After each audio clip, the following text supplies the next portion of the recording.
Y precisamente para ampliar este tema de la migración y la tragedia ocurrida hace unos días allá en San Antonio, Texas, pues nos visita en el estudio nuevamente el internacionalista Adolfo Laborde. Adolfo, como siempre, muy buenos días. Muy buenos días, Bonnie, muy buenos días. ¿Cómo estás? Muy bien, gracias.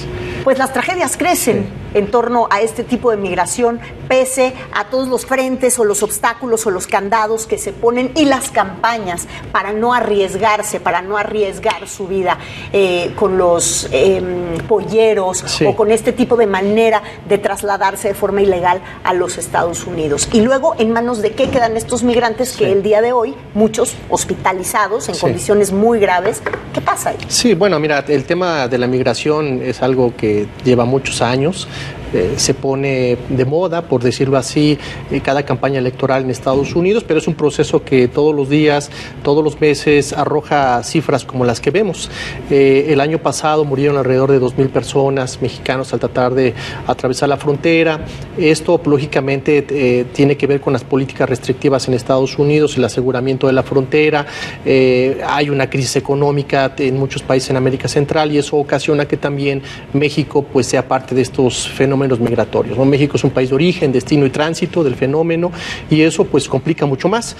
Aunado con la retórica del señor Trump, pues hace que todo esto pues impulse el crecimiento de esta necesidad de migrar por cuestiones de una mayor profundización de esas políticas restrictivas en el futuro cercano. Entonces la gente quiere irse, a pesar de que se dice que ya tenemos una tasa cero en migración, que eso significa que se van los mismos que los que regresan. Así es, y que no han sido, a propósito de lo que señalas en el gobierno de Donald Trump, particularmente altos los índices de deportación, pero justo ahora, en el marco de una renegociación del Tratado de Libre Comercio América del Norte, hay quienes han hablado de la posibilidad de que no solamente se aborde el tema del comercio, sino que también el asunto de seguridad, la migración, sean abordados de manera bilateral, trilateral incluso, entre los gobiernos de México, Estados Unidos y Canadá. ¿Lo ves viable? ¿Lo ves posible?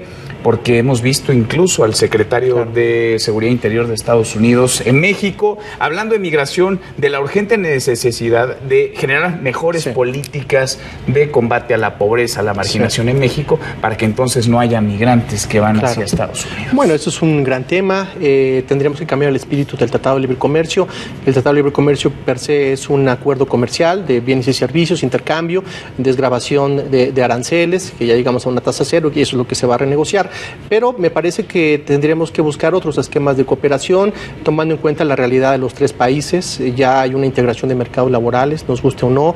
Hay migrantes económicos por los datos que ya hemos dado.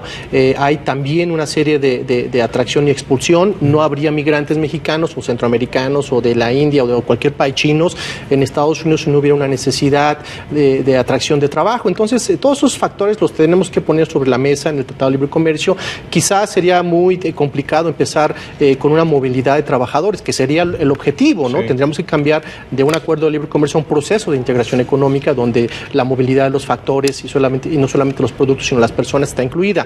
Y también para evitar que la gente se vaya, pues hacer un programa de vinculación empresarial, un programa de meter lana para esas zonas tan pues desoladas y tan olvidadas, no solamente en México, sino en América Central y en América Latina, y eso lógicamente ocasionaría quizá un empleo total. Pero también está un tema de los salarios, ¿no? No puedes hablar de un pleno empleo cuando los salarios no están bien remunerados. Así es. Fíjate que ahorita que mencionas los migrantes económicos, no fue inevitable para mí que se me fuera a la mente hacia el retorno de los capitales a México, que son parte de esos migrantes económicos. Particularmente sé, y además a mí en lo personal me acaba de llegar una carta que no sé por qué me la mandaron a mí, pero creo que es parte de la campaña de uno de los bancos más importantes en México, acerca de todas las modalidades que están ofreciendo para que los capitales regresen. Sabemos de un importante regreso de capitales precisamente a partir de la última elección que hubo aquí en México. Sí, no, mira, hay que tomar en cuenta que no podemos despegar los aspectos políticos de los económicos,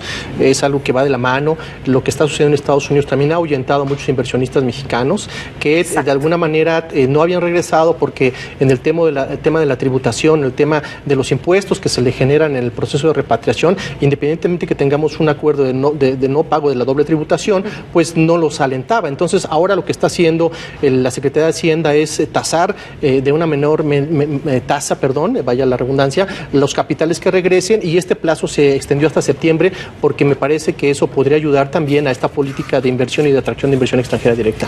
Tocabas un aspecto fundamental. México no solamente es un país expulsor de migrantes, también es un país de tránsito. Miles de centroamericanos cruzan por nuestro territorio y se enfrentan pues a todo, incluidas las bandas criminales. Una política migratoria tendría que ser integral en Norteamérica. ¿Y en dónde estamos parados en ese territorio? Bueno, se ha avanzado un poco.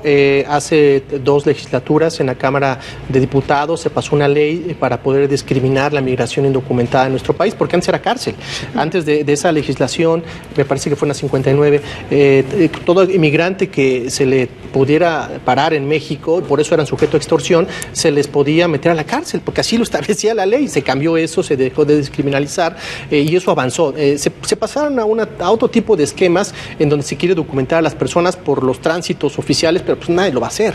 Entonces, ahí yo creo que deberíamos de trabajar un poco más con otra figura de esos migrantes que pasan por México, pero tampoco estamos seguros si eso va a afectar la relación con Estados Unidos. No les podemos dar tarjeta verde para que pasen todos, porque eso también va a ocasionar una serie de fricciones con las políticas restrictivas y con los acuerdos de seguridad que tenemos con Estados Unidos. O darles pase, pero que se queden varados. Lo hemos visto con el caso de los haitianos. Efectivamente. Y hay otras nacionalidades, hay también una serie de intereses. El tema de los polleros pues no es nuevo, es algo que viene desde muchos años con el proceso de migración. En sus comunidades de origen ya había personas que tenían experiencia y bueno, ahora pues el crimen organizado ha retomado ese trabajo.